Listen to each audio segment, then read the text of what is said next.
வணக்கம். ஜவை இஜட் from Javadupatti Pudur. Power writer அப்படிங்கிற அந்த யூடியூப் சேனல் மூலமாக உங்களை மீண்டும் சந்திப்பு ரொம்ப மற்ற மகிழ்ச்சி. அத்தோட எங்கள் சேனலை சப்ஸ்கிரைப் பண்ணுங்கள், பெல் பட்டன் அழுத்த மறந்துடாதீங்க. அத்தோட எல்லாத்துக்கும் ஷேர் பண்ணுங்க. அதாவது சினிமாவை மிஞ்சிய ஒரு சம்பவம். சினிமாவில் இந்த காலத்தில் ஏதாவது சினிமாவில் இப்படி ஒரு சீன் இருக்கா அப்படிங்கிறது எனக்கு தெரியல. இருந்தால் கமெண்ட் பாக்ஸில் போடுங்க. அந்த மாதிரி ஒரு சினிமாவில் இந்த கதையை, இந்த சம்பவம் கதையில், இந்த உண்மை நடந்த கதையை சினிமாவாக கூட எடுக்கலாம். அந்த மாதிரி சினிமா வந்ததான்னு எனக்கு தகவல் இல்லை. இருந்ததுன்னா அந்த சினிமா பேரையும் போடுங்க, பார்ப்போம். அதாவது ரொம்ப சோகமான ஒரு நிகழ்வு, மனதால் ஜீரணிக்க முடியாத ஒரு நிகழ்வு. இப்படி ஒரு ஆணா காதல்னு ஒரு படம் பார்த்துருப்போம். அது அற்புதமான கடைசியில் தன்னை காதலித்தவன் பைத்தியக்காரனாகிவிட்டான் அப்படிங்கிற ஒரு கான்செப்டில் கடைசியில் அந்த பைத்தியமான அந்த காதலனைய தன் கணவனின் துணையோடு காதலி என்ன பண்ணுவா, ஹாஸ்பத்திரியில் சேர்த்து குணப்படுத்துவா, கூட்டிகிட்டு போவா. இது ரொம்ப ஒரு உருக்கமான ஒரு கதை. அதைவிட ஒரு உருக்கமான ஒரு கதை. அதாவது தெலுங்கானா மாவட்டத்தில் கம்மம், அந்த தெலுங்கானா மாநிலத்தில் கம்மம் மாவட்டத்தில் சத்துப்பள்ளி அப்படிங்கிற ஒரு கிராமம். இந்த கிராமத்தில் நடந்த ஒரு சம்பவம். அதாவது ஷேக் கவுஷ் வயசு ரொம்ப கம்மிங்க, 28 தான். 8 வருஷத்துக்கு முன்னால் ஒரு வேற்று மத ஒரு பெண்ணை கல்யாணம் பண்ணுறார். இவர் இஸ்லாமியன். ஷேக் கவுஷ் 28 வயசு, வேற்று மத பெண்ணை கல்யாணம் பண்ணுறார். கல்யாணம் பண்ண வகையில் 3 பெண் குழந்தை வைக்கிறார். சிறப்பாக வளர்த்துக்கிட்டு வர்றாங்க. அவர் ஆட்டோ தொழில் தான், பெருசாலாம் ஆட்டோ தொழில், ரொம்ப கஷ்ட கூட்டாளி. ஆட்டோ தொழில் பண்ணி மற்றபடி பொண்டாட்டி பிள்ளைகளை எப்படி 3 பெண் குழந்தைங்க. நாளைக்கு கல்யாணம் அப்படின்னா லட்சக்கணக்கில் காசு வேணும். கஷ்டப்பட்டு சம்பாதிச்சு எல்லாம் பண்ணிட்டு இருக்காரு. இத்தனை வேற்று மத பெண்ணை காதலிச்சு கல்யாணம் பண்ணுறார்.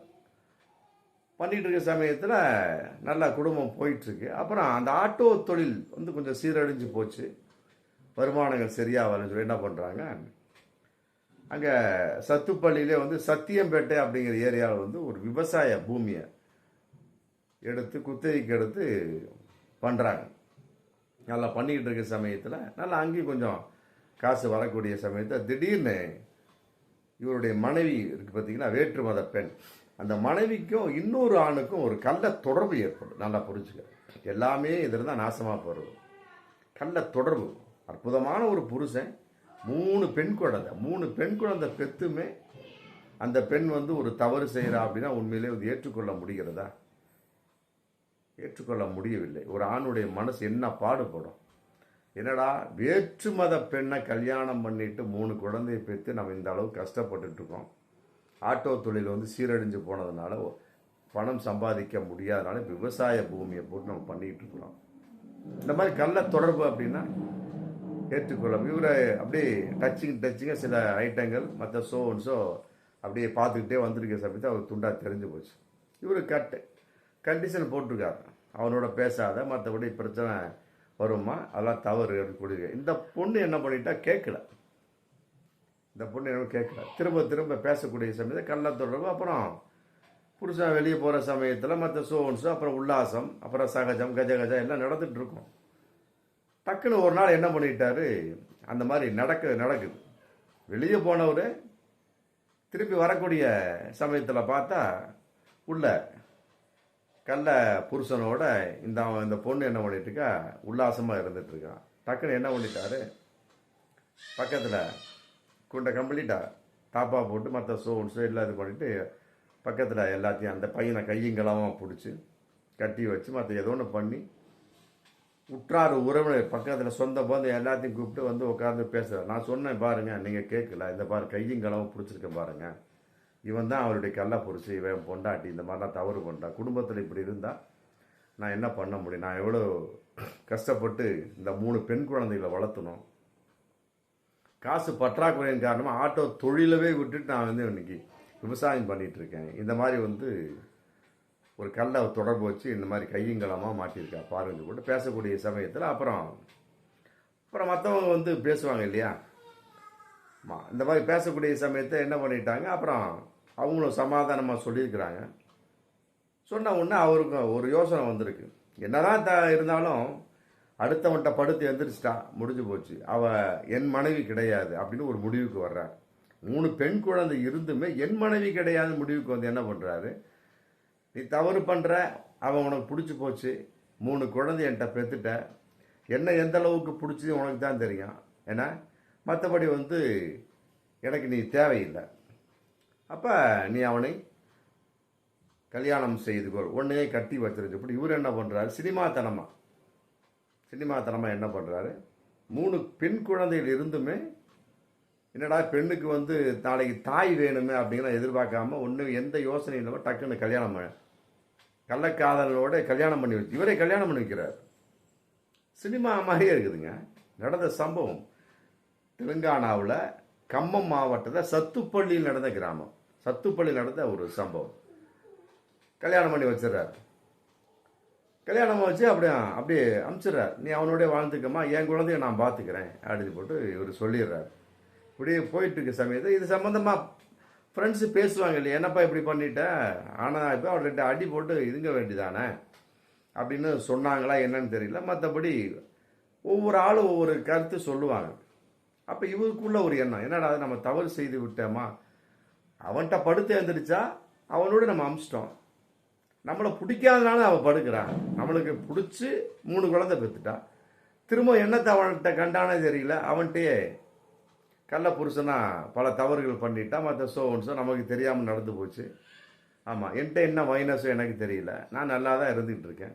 அதன் அடிப்படையில் தான் வந்து நான் முடிவு எடுத்தேன், எனக்கு தேவையில்லை, நீ அவனோடய போயிருந்து. இப்படி திருமணம் நானே செஞ்சு வச்சுட்டேன், நல்லா புரிஞ்சுக்கணும், திருமணம் நானே செஞ்சு விட்டு இன்னும் என்னத்தை தவறு இருக்கு அப்படிங்கிற அளவுக்கு பல பேர் பேசினார்களா, இல்லை இவரே வேறு ஏதாவது மன உளைச்சலின் அடிப்படை. ஏன்னா பல பேர் பேசுவான், நம்மால் சும்மா இல்லை, பின்னாலே பேசுவான், பாடுறா நல்லா இருந்தான், பொண்டாட்டி இன்னொருத்தரோட ஓடிட்டா, அவனையும் இவன் கல்யாணம் கட்டி விட்டான், பேப்பைய பித்துக்குழி என்னமோ சொல்லுவாங்க. சில பேர் பாராட்டுவாங்க, சரிப்பா ஆண்டு விட்டுட்டுப்பா, என்னமோ ஆயிட்டு போய் மனசை சங்கடப்படாது, அப்படியும் இருக்கிறாங்க, ஆறுதல் கூட இருக்கிறாங்க. முடிஞ்சு விடுப்பா, அவள் கெட்ட நேரம் உன்னோட வாழல, 3 குழந்தைய காப்பாற்றி நல்லபடியாக இருக்குப்பா அப்படின்னு போட்டு சொல்லியிருப்பாங்க. அது இருக்கும். இந்த மாதிரி 2 விதமான கருத்துக்கள் கட்டாயமாக ஒரு விஷயத்தில் இருக்கும். இருக்கக்கூடிய சமயத்தில் எதன் அடிப்படையில் அந்த முடிவு எடுத்தாலும் சில திடீர்னு அவருக்கு ஒரு மன உளைச்சல். ஆமாம், பல விதமான வீடியோ சம்மந்தப்பட்ட ஒரு இதுலேயே பல ஃப்ரெண்ட்ஸ்கிட்ட அழகாக பேசிட்டு என்ன பண்ணிட்டார், டக்குன்னு என்ன நினைச்சாரு, டக்குன்னு தூக்கில் தொங்கிட்டார். அதான் இந்த உண்மை சம்பவத்தினுடைய கிளைமாக்ஸ். படம் கிடையாதுங்க, சினிமாலாம் கிடையாது. எப்படி இருக்குது பாருங்க. ஷேக் ஹவுஸ் இன்னைக்கு தற்கொலை செய்துட்டார். 28 வயசுங்க, சின்ன வயசு. இவங்களுக்கு 20 வயசுல கல்யாணம் ஆயிருக்கு. 8 வருஷமா அந்த பொண்ணு, அந்த வேற்று மத அந்த பொண்ணு இருந்துட்டு இருக்கா, 3 குழந்தைய பெற்றுட்டான். என்ன முடிவு இதுக்கு? அந்த 7 நாட்கள் மாதிரி இல்லை, காதல் மாதிரி இல்லை, காதல் சந்தியா அந்த மாதிரி இல்லை. அந்த 2 படம் பாருங்களேன், மனசு பொக்குன்னு இருக்கும். அதே மாதிரி இதுதான் பொக்குன்னு இருக்கு. அது அந்த 2 படங்களை போல் இல்லாவிட்டாலும் இந்த கிளைமாக்ஸ் பாரு ரொம்ப பொக்குன்னு இருக்குல்ல. டக்குன்னு தற்கொலையை பண்ணிட்டாருங்க. அந்த பொண்ணு அவனோட வாழ்ந்துட்டு இருக்கா. இப்போ அந்த 3 பெண்களுக்கு யார் துணை? அப்பனுங்கிற முடியல ஷேக் ஹவுஸ் தூக்கில் தொங்கி உயிரை மாச்சிட்டாரு. இந்நாளில்லாகி வா இன்ன இளையராஜு முடிஞ்சு போச்சு.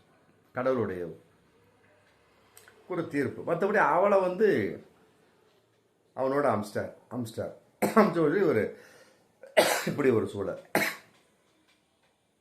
ஒன்றுமே புரியல. மனசு ரொம்ப ஒரு சங்கடத்தை கேள்விப்பட்டோன்னு எனக்கு மனசு ரொம்ப சங்கடமாக போச்சு. என்னடா இப்படி இல்லாமல் ஒரு ஆண் இருப்பான் அப்படின்னு நினைக்கிறப்ப ரொம்ப சங்கடமாக இருக்குது. இது கதையாக இருக்கக்கூடாதா அப்படிங்கிற மனசு எனக்கு தோணுது. பாருங்கள், உங்களுடைய கருத்துக்கள் பதிவு பண்ணுங்கள். பார்ப்போம் மீண்டும் அடுத்த வீடியோ. நன்றி.